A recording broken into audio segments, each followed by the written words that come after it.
As more and more measles cases pop up across the country, a Wisconsin lawmaker is trying to make it harder for parents to opt their kids out of vaccines. And Governor Evers signs his first bill into law, how it's making Wisconsin rules and regulations more inclusive. From the Channel3000.com Alert Center, this is News 3 Now at noon. Good afternoon, everyone. I'm Mark Kane. Thanks for tuning in to News 3 Now on this Tuesday afternoon. We'll get to those stories in just a minute. Lots of clouds out there. Chris Reese over in the Weather Center. Maybe some rain? Yeah, Mark, there is some rain that is coming our way. I've been tracking the rain just about all morning. The heaviest of that has been just to our south, but some of that, again, starting to redevelop and creep its way north of the state line. That's what we're watching right now on high-resolution Doppler track. We're going to see more and more of those showers going through some of the afternoon, and some of them might have some lightning and thunder with it, although I don't think all of us will get in on that. Right now, the heaviest of that rain is just south of the state line as we speak, especially throughout parts of northern Illinois. Heavier rain back to the west. All of this, though, starting to move in a direction kind of towards the north and east as it does so. So do expect some additional rain to move in, especially across the southeastern part of the state. In the meantime, outside of that rain, things are going to be very cloudy. This is a live look from the station camera. We jump over to the Edgewater. Of course, it's a dreary look there as well. And temperatures have not been all that warm. We're only at 43 degrees, and that's finally warming up a degree from where we have been all morning. We sat at 42 for several hours. 40 in Wautoma right now. Janesville at 45, one of the warmer spots. Same for Platteville and Boscobel. Perry Duchesne at 47. Waukesha at 37. Folks, expect this as we go through the rest of the afternoon. More showers increasing, and again, perhaps a few embedded rumbles of thunder, but we're going to see those rain chances overnight and into Wednesday as well, Mark. It's a soggy setup, and I'm going to explain why we have such a soggy setup coming up in just a few minutes. April showers and May showers. That's exactly the case. No flowers in there. We'll get the flowers eventually. Eventually. All right, Chris, we'll see you in a few minutes. Thank you. Everest Metro Police have confirmed some details regarding the crash on I-39 that killed 2 people yesterday. On Sunday, just after midnight, police responded to a report of battery in the city of Schofield, where a woman was beaten and forcefully taken. Police say her boyfriend was the suspect. He later took her somewhere where police found her and interviewed her, but they have not said where they found her. Police also said the suspect also assaulted another woman who was trying to intervene. Police got information on the suspect's whereabouts and learned he was armed with a loaded handgun. With the help from the DOJ, they found the suspect's car in Columbia County. After the suspect led police on a high-speed chase, the car crashed and both people in the car died. Police have not confirmed who the other person in the car was. The investigation is ongoing, and the names of the 2 people in the car that crashed are being withheld for now. New at noon, Democratic Representative Gordon Hintz is reintroducing legislation to eliminate the personal conviction waiver from the state's vaccination requirement. Wisconsin has one of the broadest exemptions of any state in the country, making it easy to opt out of vaccinations. 20 years ago, just 1% of Wisconsin children were opted out of vaccines. Last year, that number jumped to more than 5%, which is more than double the national average. The proposal comes as hundreds of measles cases continue to be reported across the country. As of yesterday, the CDC reported more than 700 cases confirmed in 22 states in 2019. That's the highest number on record since the disease was declared eliminated in 2000. Part of Whitney Way is back open this afternoon after a suspected drunk driver crashed into a utility pole this morning. It happened at 5:15 right next to Toki Middle School, closing the road for more than 3 hours and forcing parents to take a different route to drop off their kids. Police arrested a 33-year-old woman suspected of her second offense OWI. Officials say she was not injured. Governor Evers has officially signed his first bill into law. This morning, he approved the bill to remove the term mental retardation from state agency rules and regulations. Republican lawmakers came out to the Capitol Rotunda to watch. There was also many people who supported the bill there, like Martha Ciavo. Both her and her daughter have a disability, and she said this is a good chance for her daughter to see. I want her to grow up in a world where she feels included with everybody around her, and that we embrace people who are different different in many different ways. It doesn't matter disability or, there's such a variety of things that can bring us together instead of tear us apart. Governor Evers said he's proud to sign the bill that makes administrative changes that reflect shared values. Earlier, he signed an executive order designed to have the same effect, upsetting some Republicans who brought the bill to the legislature. Dane County Circuit Judge Jill Karofsky said she plans to run for the Wisconsin Supreme Court in 2020. In an email to the Associated Press, she said she's organizing a campaign team and will have an announcement in the coming weeks. The election will be for the seat currently held by conservative Justice John Kelly, appointed by Governor Walker in 2016. Taco Bell is getting another shot at an alcohol license in Madison. Tonight, the city's Common Council will once again consider granting them the beer and wine license they asked for at their State Street location nearly a year and a half ago. Former Mayor Paul Soglin denied the license as part of his moratorium on alcohol licenses on State Street, attempting to reduce crime in the area. But now that Mayor Sacha Rhodes Conway has taken over and 9 of the 20 alders on the Common Council are new, things could change. British police are using a tactic that critics say is a setback to the Me Too movement. Victims of rape and other crimes are being asked to turn over their digital devices to law enforcement or risk having their case thrown out. The new policy requires victims to sign a consent form, allowing police to search their cell phone and laptops for evidence before the case moves forward. Police in England and Wales say this strategy is in response to a series of sexual assault cases that collapsed when crucial digital evidence was found during trial. There's something in there that will either assist the case or assist the defence, and that needs to be, the police need to have access to that, otherwise they're never going to, there's no right to a fair trial then. But critics believe the new policy treats victims like suspects and will prevent future victims from coming forward. To Washington, D.C. now, President Trump is talking with Democrats today about plans to repair America's roads and bridges. Today at the White House, he sat down with House Speaker Nancy Pelosi and Senate Minority Leader Chuck Schumer. They're calling for a big and bold infrastructure bill that also includes clean energy. But the White House's main priority remains creating a border wall. And we're waiting for more information about the president's meeting with Foxconn founder Terry Gou today. Reuters is reporting that he's traveling to the White House tonight for a meeting believed to be related to the Taiwanese tech company's investment in Wisconsin. We'll have updates as we learn more on News 3 Now and channel3000.com. 2 local restaurants are closing their doors. Willie's Thai Eatery in Sun Prairie and the Verona Woods in Verona are both owned by Steve Turner and his son Christian. In a Facebook post, the family thanked their customers and business partners. They said the restaurant business is scary and takes a special kind of crazy to be in, but they said it's in their blood, sweat, and tears. And the Milwaukee Bucks will hope to even their playoff series against the Boston Celtics at Game 1 apiece later tonight. The Bucks dropped Game 1 of the series on Sunday afternoon, losing 112-90. They shot under 35% from the field and couldn't keep up as Boston pulled away in the second half. A win tonight would tie the series, guaranteeing the team would return from Boston for a Game 5 in Milwaukee. Tip-off 7 o'clock tonight at the Pfizer Forum. And there's more to come on News 3 Now at noon. Up next, we'll see what Howard's working on in the Mr. Food Test Kitchen. Imagine a pasta dish that you can have on your table faster than you can order and pick up takeout. I kid you not. Plus, this is so much better.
After what seems like a long winter of making all sorts of warm-you-up pasta dishes, we thought it was about time that we went lighter and brighter.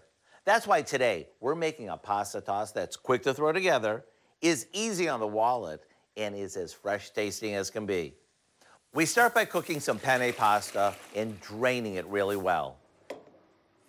Meanwhile, in a skillet, we saute some onion and yellow bell pepper that we've chopped in a bit of olive oil. After they're tender, we add a couple of tomatoes that we've chunked up, some Kalamata olives, and to give this its big taste, we toss in some sliced garlic and salt and pepper. Once the tomatoes cook down a bit, we'll add the pasta back in, along with some sliced basil and Parmesan cheese. There you have it, a pasta dish that's fresh tasting and perfect to serve right through the end of the summer. To get the recipe for what we call our penne pasta toss, all you have to do is visit our website. You know, you could even add some cooked chicken or shrimp to this if you want. I'm Howard in the Mr. Food Test Kitchen, where today we found a anytime easy way for you to say, ooh, it's so good. It does look good, Howard. Thank you. We're looking pretty gloomy for the rest of the week with clouds and storms in the forecast through Thursday. Chris Reese has your first alert forecast next.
It's a down day on Wall Street. The Dow Industrial's off 39 points. The NASDAQ down almost 72. And the S&P 500 off 2.25. Let's check in now with Q106 Farm Director Pam Yankee on this Tuesday as we wait for more rain to fall. Yeah, and that's really the lead story for me in the old farm suite today, Mark. We didn't get a whole lot done last week when we did have a little bit of dry weather, and now that's becoming a conversation piece for the market. Wisconsin farmers got about 4% of their corn planted as of Sunday, most of that obviously in southern Wisconsin. 19% of our field work finished as of Sunday, about 19% of our potatoes are in the ground. So we're coming along, but we're still behind our 5-year average. Less than 1% of soybeans in the ground. Just a little bit of a sluggish start for everything. Our winter wheat conditions around Wisconsin also declined by 2 percentage points, just 44% now rated good to excellent. And I'm getting more and more reports from farmers about damage to their alfalfa fields. When we start to see the heat show up, that will be a big conversation piece. Nationwide, we only got 15% of the corn in the ground as of Sunday, 3% of the soybeans in the ground. So both those numbers lag behind our 5-year average. And the reason it's a conversation piece is not that farmers cannot get the job done. We have the technology, we have the ability to plant more than 50% of the acres in a matter of 3 to 4 days' time. But what does concern the marketplace is the longer we see this cool, wet weather stick around, the more likely farmers are to change from corn to soybeans. It's all about the plant. Soybeans much more tolerant of a little bit later planting situation, and they can even tolerate a little bit cooler temperatures in the soil. So that's what's got the market concerned today. In Chicago, barrel cheese still unchanged at $1.63. 40-pound block cheese unchanged at $1.67 1/4. The AA butter today down a penny and a quarter, finished at $2.26 3/4 per pound. So, like I said, just a down day right now overall. And farmers feeling a little down, too. If you've got to give us lousy prices, you wish Mother Nature to at least give us decent weather so we can get out there and start things. But it's not the case with this forecast, at least for most of this week. And it's Tuesday. I know. All right, Pam, on that note. Yep. See you later, sunshine. Here's Chris Reese now with a lack of sunshine in the forecast. Hey, at least Pam brought the sunshine for us with that personality. But yeah, it's Tuesday. We do have a fairly wet forecast. Still a lot of gray skies out there right now. We've had those gray skies around for a couple of days. And yeah, there's more of that to continue. The temperature 43 right now. Winds coming out of the east at 11 miles per hour. But folks, we've been tracking these showers and thunderstorms pretty much all morning long. A lot of that has been to the south, but now we're starting to see them creep back to the north of the state line, and eventually that's going to be working into parts of southern Dane County as we move into the afternoon. Most of the rain and the shower and thunderstorm activity is back towards our south and west across parts of northern Illinois. There's a lot of lightning associated with that, folks. And most of that should miss us to the south. But even still, we're going to get in on some light rain. As we jump farther to the south, that's where the threat for severe weather is this afternoon and evening. Plenty of thunderstorms, hail, tornadoes, all possible for our neighbors there. But one of the things that I really want to point out is really just the sheer amount of rainfall that has been received over the past 48 hours. You see that axis of where the heaviest rainfall was. It was close, but it's not here. We are talking rainfall amounts beyond 3 inches in some spots. If that were here, we'd be talking about flooding issues. So thankfully, that's missing us. A lot of flood warnings and flood watches back to our south, though. And you see just how close that gets to the state line. You get into parts of Rock and Greene counties, and that's where that heavier rain really has cut off. And that's pretty much going to be the border of more heavy rain as we go through the next couple of days. The reason for this setup, the reason for all the cloud cover, is a stationary front just to our south. And thankfully, this ended up setting up just a little bit farther towards the south than initially expected. But still, we've seen the rain chances through, and as wave upon wave of low pressure rides along the stationary front, we're going to keep the cloud cover around. Something else I want to point out, check out the temperature difference for the folks that are along this front. To the north, things are very chilly, right? 40s here in Madison, 30s in the North Woods. Then you work your way to Paducah, Kentucky, and it's 81 degrees, a clear, distinct cutoff between where the warm air is and where that colder air is, and of course, the rain in between that. In the meantime, temperatures right around our neck of the woods are in the low to mid 40s, depending on where you are. 43 here in town, the Dells at 42. 46 in Boscobel, Prairie du Chien at 47. We're going to watch those temperatures really level off where they are as we go through the next 12 hours or so, because that cloud cover and those rain chances are going to be sticking around, keeping those temperatures steady. In fact, here's the next round of rain. That'll likely work into the early afternoon hours. Once we get you towards dinner time, another round of light rain may move through. Notice none of this is particularly heavy. It's all primarily light rain. And then overnight, more showers as we head into your Wednesday morning. I do think the heaviest shower activity is going to be across southern and eastern parts of the state headed into your Wednesday. Also, pay attention to this. on Wednesday. We get a lot more dry hours. Yes, it's going to be cloudy. Yes, there will be chances for showers, but the air just a little bit drier, not as heavy of rainfall going into Wednesday and Thursday. And then that next rain chance is going to be coming back into the picture. But the bulk of that precipitation, folks, again, is going to be well south and east of the Madison area as we go through the next couple of days. And then eventually that axis of heavy precipitation shifts down towards the south and east just a little bit. We'll get the cloud cover. We'll keep some rain chances around, but I do think that heaviest rain is going to start to work its way south and east of us. That will allow for some sunshine Friday into Saturday, along with some warmer temperatures, so those farmers can finally get out and finally get a little bit of work done. But more rain chances, Mark, are going to be coming back, this time more so spotty. I think you'll get a dry day in between each rain chance, but temperatures are going to be staying right around to just below average as a result of all the rain. The clock is ticking on that farm work. The clock is very much ticking, so hopefully we can get a dry stretch just so they can plant. Hopefully, yes. Yeah. We need to eat, right? Yes, we do. Right, You're right. Thank you. Next at noon, pickle juice has become a popular hangover or muscle recovery treatment, but the pickle flavor seems to be popping up in some other foods you might not expect. The details coming up on News 3 Now at noon.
Well, pickles just aren't a side dish anymore. Hillary Lane looks at how pickles seem to be popping up everywhere. It's pickle paradise at the Pickle Guys in New York, where you'll find a wide variety. But one of the hottest items isn't the pickles themselves. So people are coming in and buying pickle juice? All the time. Store owner Alan Kaufman says the juice has become a popular hangover treatment. And fitness fanatics buy it, believing the sodium and potassium inside help muscles recover. But some people like Bridget Barkin just like it for the taste. Pickle juice is very refreshing. And what do you like about it? There's something about the tartness. Pickles are also starting to pop up in all sorts of products, from pickle-flavored popcorn to vodka, cotton candy, and even pickle bouquets for that special someone. I love it. At this New York restaurant, pickle ice cream is a top seller. And I always like telling my family about it and my friends, since pickle ice cream does sound a little funny. And I was like, oh, that sounds gross. Oh, and I'm gonna try it, blah, blah. But I'm like, no, it's the best thing ever.